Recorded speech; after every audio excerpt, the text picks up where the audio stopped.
शेर अफ़ज़ल मरवत साहब वो कह रहे हैं, उनका भी एक ताज़ा इंटरव्यू आया था। उन्होंने कहा कि मेरे में और नवाज़ शरीफ साहब में एक चीज़ की मुमासलत मौजूद है। वो मुमासलत क्या है? वो ये कह रहे हैं कि नवाज़ शरीफ को भी आज तक ये बात समझ नहीं आई कि मुझे क्यों निकाला, और मुझे क्यों निकाला, इस बात की समझ मुझे भी नहीं आई।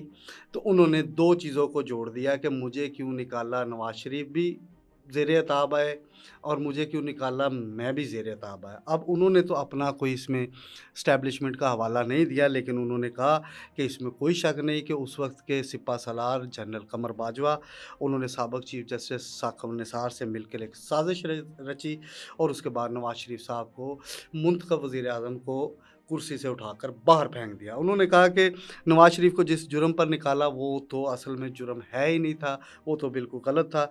इन्हें एवन फ़ील्ड और पनामा पर निकालते तो और बात थी, इन्हें बेटे की तनख्वाह ना लेने पर निकाला गया। तो वो नवाज़ शरीफ को भी कह रहे हैं कि वो दरपर्दा साज़िश का शिकार हुए, साज़िश एस्टेब्लिशमेंट की साज़िश का शिकार हुए।